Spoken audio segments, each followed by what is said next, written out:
Hello everyone, welcome back to Golden Final Spin. This episode I'm going to be doing something that I've been wanting to do for a very long time, but I could not bring myself to buying one of them. I'm going to modify, or at least try to modify, a cheap turntable and see if I can improve it some. There was a sale at a store where I live and I got this for $49. This is a Union Jack, a suitcase style of it's not a turntable, it's a record player. So we're going to open this up and have a look and see what it's like and see what I can change to it to maybe make it better. It's actually really well packed, and here is the power cord. It's not a cheap one, and it detaches from the record player, which is cool. I have to say, this actually looks really cool. Geez, I'm excited because this actually feels nice. It looks nice. It's well displayed. On the back we have our power and our RCA cable inputs. Here we go. So they're protecting it quite well. So currently this can play 45s, 33s, and 78s. I don't have anything that can play 78s. So we're going to have a closer look and see if there's anything that I can change on this. So let's have a little closer look at this record player, shall we? Right from the outside, it's very catchy, really nice looking, beautiful Union Jack flag on here. On here we have the corners are well protected with metal, even down to the metal latch here. Very nice. Nice protection for the speakers. Really nice handle with some hardware here. And then when we look onto the back of it, I really like the hinges as well. Really nice hinges.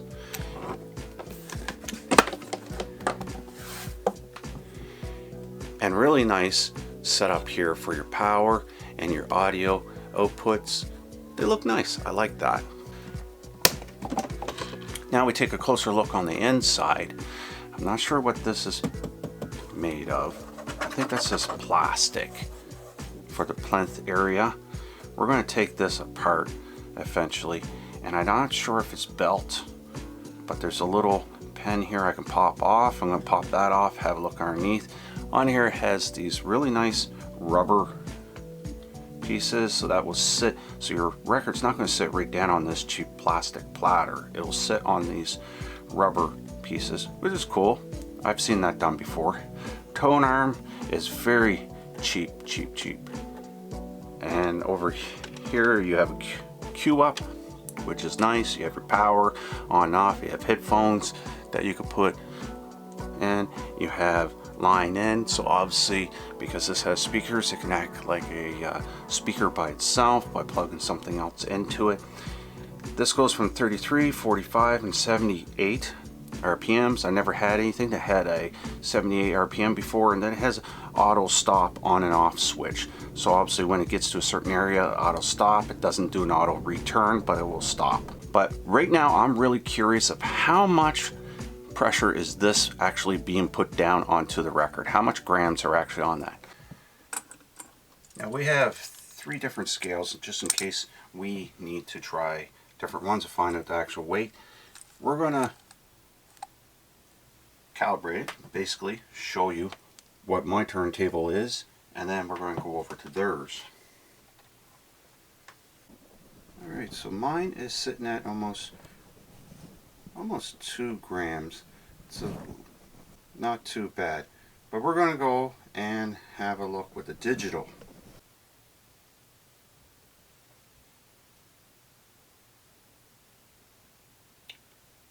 So that's showing 2 grams. So I'm set off with the scale on here. I have it at its max capability at 3 grams. Nicely slowly goes down. Whoa, it keeps on going. So I don't know what this one is because I can't do it with this one. Let's go to the digital. I don't know how far this scale goes, because that said, when it counted up, it went to 5, 4, 5. It must only go to 6, because she's definitely not picking up on that. Okay, here we go. This gotta pick it up. Let's hope this does.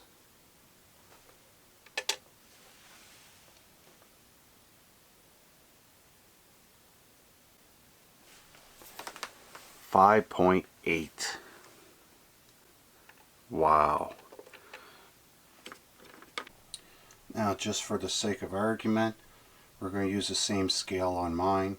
This should be around 2 grams.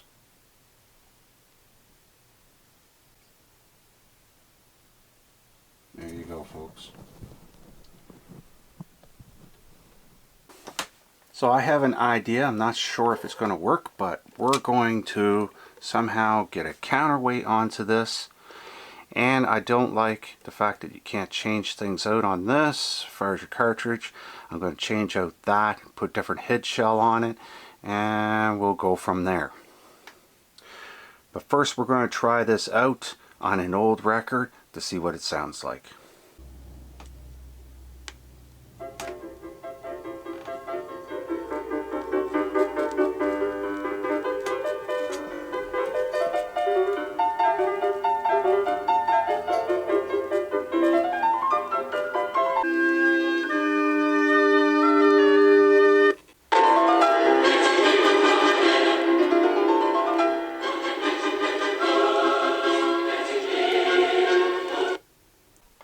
Surprisingly, it actually sounds pretty good. It looks like they just have some kind of bolt that goes all the way through, and it's probably going right through the tone arm, and that's how it's on there. We're going to have to pull that off and have a better look. So this is going to be harder than I thought. It looks like these tone arm wires are actually glued into the head shell, so I'm going to have to somehow get those out of there without damaging them, so I can change this head shell out and put a different cartridge on. I took the platter off, and this is just a shaft, the spindle shaft. It doesn't move whatsoever, so that just goes through the platter. And there's a little spot down here that's grooved out. They put a little bit of grease in there, and then there's a washer that sits on the other side of your platter that sits in there, and this whole platter spins on top of that. They did put some rubber washers on the 3 screws holding the motor in, so that will isolate some of the motor noise. I see that it is sitting on some rubber cushions that gives this some spring. So I pulled it off. You can see the 2 speakers here and here. So one thing I really like here, they have quick connects on everything. They have your speaker and your power source here, but they're really close together. They should have had some separation there. They actually have some rubber in here and down here, and there should be another one down in here. So that is your cushion for your plinth. Your motor also has a quick connect, so you can disconnect there. You can also see over here we have a quick connect as well. So lots of quick connects. So there's not any soldering that I would have to do if I really wanted to change those things out. But I don't think I'm going to. Here's your moving mechanisms. Everything's plastic. I was wrong with this. This is actually MDF, but it's very thin MDF, so it might create some echo, because essentially this is a big box that with these speakers humping, it's going to create a big speaker, right? And I would think that that would affect the record underneath of it. This screw right here is holding the tone arm on. We're going to take that off so we can get the tone arm off. I was wrong. Actually, the tone arm is screwed into the pivot point here, and then this goes up and down and then swivels when it's inside there. But what's really interesting, there's only 2 wires here. I see what they did now. You got a left and right channel, and then you have a double ground, which I've never seen anything like that before. I guess it will work, because it is working. I've never seen anything like that before. Usually there's 2 wires. I am not doing so well. Here's the pieces that I want to change, and I'm trying to make a tone arm and change this out. They really made these so you cannot really do anything with it. So I have it out now. Here it is. The wires. But I decided I'm going to go with this. I'm going to put that onto that. So it's time to get modding like crazy, because that is 9 inches. That, I think, was like 5 to 6 inches. So it's mod time. Shorten. Put it on there. New arm board. There's going to be a lot done to this. It ain't going to look like this when I'm done.